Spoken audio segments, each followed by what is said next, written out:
یونس Emre season 1 episode 9۔ یونس جو درخت کے ساتھ ٹیک لگا کے سویا ہوتا ہے تو اچانک خواب میں اس کو آواز آتی ہے شیخ صاحب کی کہ جاؤ بہرام کو جا کر لے کر آؤ۔ یونس اٹھتا ہے اور اپنا گھوڑا پکڑتا ہے اور واپس سی کی طرف چل پڑتا ہے۔ دوسری طرف بہرام آغا ہسنو آغا کے ساتھ ہرن کے شکار میں ادھر ادھر پھر رہے ہوتا ہے، لیکن بہرام آغا کو کہیں بھی ہرن کا شکار نظر نہیں آتا۔ وہ ایک اونچی جگہ پر چڑھتا ہے اور جا کر دیکھتا ہے ہرن یہاں وہاں کہیں بھی اس کو نظر نہیں آتا۔ وہ تو کہتا ہے مجھے کہیں بھی نظر نہیں آ رہے، تم کہہ رہے تھے تم نے 2 ہرن دیکھے ہیں۔ تو آگے سے وہ کہتا ہے کہ ہو سکتا ہے آپ کو دیکھ کر بھاگے ہو۔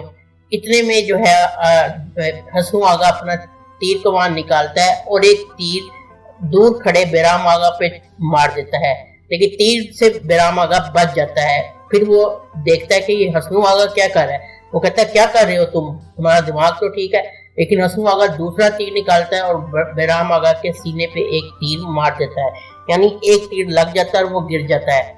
وہ آگے سے کہتا ہے مت مارو مجھے، تم کر کیا رہے ہو، کیا ہو گیا تمہیں، مجھے پتا ہے تم یہ کیوں کر رہے ہو، میں تمہارا قرض معاف کرتا ہوں، تم میری خاتون کے بھائی ہو اس لیے میں تمہیں کچھ نہیں کہتا، میں نے قرض تمہارا معاف کیا۔ اسی ٹائم جو ہے یونس وہاں پہ پہنچ جاتا ہے۔ یونس دیکھتا ہے کہ بہرام آغا زخمی ہے، گرا ہوا ہے، اور ہسنو آغا جو کہ تیسرا تیر مارنے والا ہوتا ہے یونس کو دیکھ کر وہاں سے بھاگ جاتا ہے۔ بہرام آغا کہتا ہے کہ جانے دو اس غدار کو۔ یونس جو ہے پٹی کرتا ہے اس کے بہرام آغا کی، تاکہ جو ہے اس کا تیر نہیں نکالتا تاکہ خون زیادہ بہے گا۔ آدھے تیر کو آدھا توڑ دیتا ہے اور پٹی مارنا شروع کر دیتا ہے تاکہ زخم کو تھوڑا سا آرام مل سکے۔ دوسری طرف عاشورہ کی تیاریاں جاری ہوتی ہیں۔ میٹھا پکڑا ہوتا ہے، میٹھے میں جو ہے شیخ بسم اللہ الرحمن الرحیم پڑھ کر شہد ملاتے ہیں اور پھر جو ہے قاسم آغا اور دوسرے آغاؤں سے کہتے ہیں کہ جا کے اس کو پورے نالہان میں تقسیم کر رہا ہو، کوئی بھی گھر خالی نہ رہے۔ شیخ بہت خوش نظر آ رہے ہوتے ہیں، ان کی بیٹی ان سے پوچھتی ہے آپ کافی خوش نظر آ رہے ہیں۔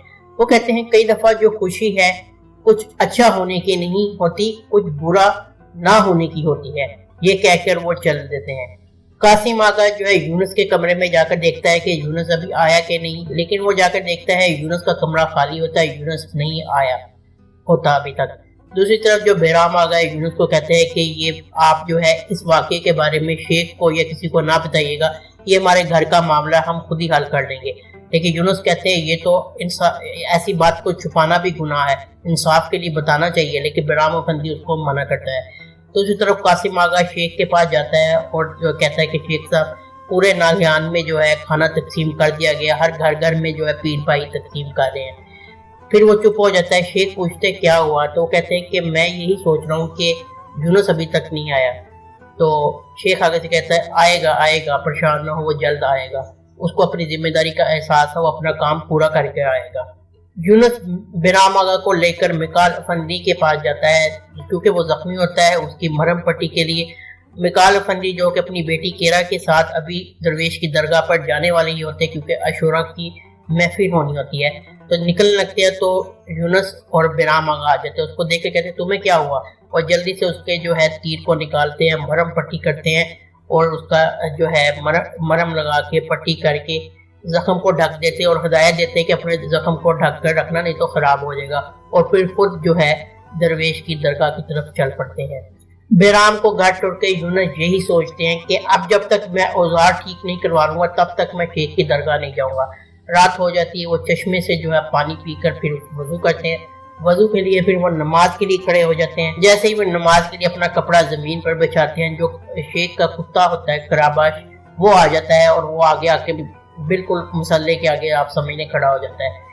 اس کو کہتے ہیں چلو پیچھے ہٹو مجھے نماز پڑھنے دو، کیا کر رہے ہو تم، آگے سے پیچھے ہٹ جاؤ، اور اس کو پیچھے ہٹاتا ہے۔ دوسری طرف جو ہے کیرا جلدی سے پہنچتی ہے باجی سلطان کے پاس اور جا کے اس کا، کیونکہ آج محفل بھی ہونی ہوتی ہے لیکن اس نے یہی بات بتانی ہوتی ہے کہ بہرام آغا کو تیر لگ گیا ہے۔ جب سارے لوگ محفل میں چلے جاتے ہیں وہ کہتے ہیں سنو میری بات سنو، بیٹھو میرے پاس، تمہیں میں نے ایک انتہائی اہم بات بتانی ہے۔ آج میں نے یونس کو دیکھا، بہرام آغا کے ساتھ آئے تھے، بہرام آغا زخمی تھے، ان کو کسی شکاری کا تیر لگ گیا تھا، یہی وہ کہہ رہے تھے، اور بابا نے پھر ان کی مرہم پٹی کی، پھر وہ گھر چلے گئے۔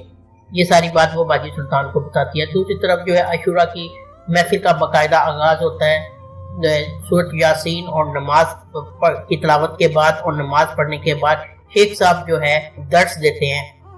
درس کا باقاعدہ آغاز ہوتا ہے۔ شیخ صاحب ہنستے موڑ سب سے پوچھتے ہیں تمہارا کیا حال ہے، ارطغرل افندی تمہارا کیا حال ہے، حسین تمہارا کیا حال ہے۔ آج کی خطاب کے موقع کی مناسبت سے حسین بھی، آپ کا نام حسین ہے اور ہمارے درمیان موجود ہے۔ پھر وہ جو ہے طبیب مکال افندی سے پوچھتے ہیں کہ تم اتنا پیچھے کیوں بیٹھے، آؤ میرے پاس بیٹھو تاکہ تمہارا بھی ہم حسن جمال دیکھ سکیں۔ ایک طبیب کی ہر ایک کو ضرورت ہوتی ہے۔ طبیب صاحبان اسرائیل کے وکیل ہوتے ہیں۔ 40 ہنس 40 برتنوں میں ڈالے گئے، پھر اس کو ابالا گیا۔ 40 دن تک ابالا گیا۔ کیوں ایسا کیا گیا؟ جب تک نفس کو جلایا نہ جائے تربیت نہیں ہوتی، کیونکہ ہنس کو انا کی مثال کہا جاتا ہے، اس وجہ سے اس کو جلایا گیا 40 دن تک۔ ہنس جو ہے کھانا چاہتا ہے، راحت چاہتا ہے، شہوت چاہتا ہے، یعنی دنیا کی ہر لطف انگیز چیز چاہتا ہے ہنس۔ اب تم اس کو لو اور ایک برتن میں ڈال دو کیا، اور اس کو ابالو، کیا وہ ابل جائے گا؟ ہم عاشورہ میں بھی جو ہے 40 قسم کے لوازمات ڈالتے ہیں اور اس کو ابالتے رہتے ہیں۔ کئی لوگ اسے 12 قسم کے لوازمات میں بھی پکاتے ہیں۔ وہ اسے 12 اماموں کی نسبت سے ایسا کرتے ہیں۔ وہ 12 امام کون ہے، کیا کرتے تھے؟ وہ لوگ صرف ایک ہی بات کرتے تھے، توحید کی بات کرتے تھے۔ شیخ صاحب درس دے رہے ہوتے ہیں، اتنے میں جو یونس ہے وہ بھی واپس آ جاتا ہے۔ وہ شیخ صاحب کے سامنے پیش نہیں ہونا چاہتا، وہ یہی چاہتا ہے کہ میں اوزار لوں اور چلا جاؤں، اوزار ٹھیک کروا کے یہ شیخ کے سامنے پیش ہوں۔ جیسے ہی وہ شیخ کے گھر کے سامنے آتا ہے، جو کتا ہوتا ہے وہ بندہ ہوتا ہے، وہ شیخ یونس کو دیکھتے ہی بولنا شروع ہو جاتا ہے زور زور سے۔ دوسری طرف شیخ درس دے رہے ہوتے ہیں۔ قاسم آغا جو اٹھتا ہے کہ کتے کو چپ کروایا جا سکے، کیونکہ کتا بہت زیادہ شور کر رہا ہوتا ہے، اس سے درس میں خلل پڑ رہا ہوتا ہے۔ دوسری طرف کتے کی آواز سن کے باجی سلطان بھی باہر کی طرف آتی ہیں کہ دیکھوں ذرا اس میں چپ کراؤں۔ یونس جو کتے کی آواز سن کے پہلے ہی پریشان ہو جاتا ہے، کیونکہ وہ نہیں چاہتا تھا اس کو کوئی دیکھے۔ وہ کتے کو کہتا ہے چپ کر جاؤ، چپ کر جاؤ، چپ کر جاؤ، اور ایک درخت کے نیچے فٹافٹ چھپ جاتا ہے۔ قاسم آغا آتا ہے، وہ بھی کتے کو چپ کروانے کی کوشش کرتا ہے، لیکن کتا چپ نہیں ہوتا۔ باجی سلطان آتی ہے، وہ کہتی ہے کہ یہ بہت زیادہ شور کر رہا ہے، بابا درس دے رہے ہیں شیخ صاحب، لگتا ہے اس کو بھوک لگی، میں اس کا کھانا لے کر آتی ہوں، تم جاؤ۔ قاسم آغا چلا جاتا ہے، وہ جو ہے کتے کا کھانا لے کر آتی ہے، اس کے برتن میں آگے رکھ دیتی ہے، لیکن وہ پھر بھی بھونکے جاتا ہے۔ باجی سلطان کو شک ہوتا ہے کیا کوئی آیا تو نہیں جس کی وجہ سے یہ کتا بھونک رہا ہے۔ وہ ادھر ادھر دیکھتی ہیں لیکن ان کو کوئی بھی نظر نہیں آتا، کیونکہ یونس تو درخت کے پیچھے چھپ جاتا ہے۔ باجی سلطان کافی دیر کھڑا ہو کے دیکھتی ہیں، پھر وہ اندر چلی جاتی ہیں۔ یونس بھی بھاگ کے اندر جاتا ہے، اوزار لیتا ہے اور وہاں سے چل پڑتا ہے۔ صبح فجر کی اذان ہو جاتی ہے، نماز کے بعد جو ہے دکانیں کھل جاتی ہے۔ یونس جو ہے اوزار لے کر جاتا ہے، اس کو ٹھیک کرواتا ہے اور ٹھیک کروا کے واپس لے کے آتا ہے۔ دوسری طرف جو قاسم آغا ہے وہ بھی جا کے یونس کے حجرے میں دیکھتے ہیں کہ یونس آیا تو نہیں، لیکن یونس ابھی تک نہیں آیا ہوتا۔ شیخ اپنے جو ہے گھر سے نکلتے ہیں تو قاسم آغا سے پوچھتے ہیں یونس ابھی تک نہیں آیا؟ وہ کہتے ہیں جی نہیں آیا۔ اسی ٹائم یونس آ جاتا ہے اور وہ کہتے ہیں آگے تم کیا اوزار ٹھیک کروا لیے؟ وہ کہتے ہیں جی کروا لیے۔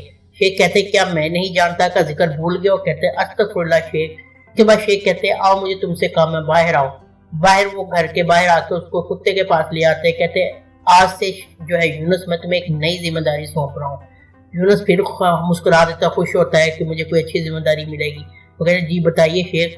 شیخ کہتے ہیں آج سے تمہیں اس کتے کا خیال رکھنا ہوگا، اس کو کھانا دینا ہوگا، اس کا خیال رکھنا ہوگا، اس کو اپنے سے مانوس کرنا ہوگا۔ یہ کہہ کے وہ جو نئی ذمہ داری کا کہہ کے اندر چل دیتے ہیں، اور جو کتے کے کھانے کا برتن ہے وہ یونس کے ہاتھ میں پکڑا دیتے ہیں۔ یونس جو کہ اس ذمہ داری سے اس کو اور غصہ چڑھ جاتا ہے، وہ برتن جیسے ہی جو ہے شیخ اندر جاتے ہیں، برتن اٹھا کے زمین پر مارتا ہے۔ اسی ٹائم شیخ جو ہے اندر سے باہر واپس آ جاتے ہیں، وہ دیکھتے ہیں کہ برتن زمین پہ گرا ہوا ہے اور یونس کھڑا ہوا ہے۔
یہاں پہ ایپیسوڈ 9 کا اختتام ہوتا ہے۔ یہ ڈرامے کا شارٹ ریویو تھا، امید ہے آپ کو پسند آیا ہوگا۔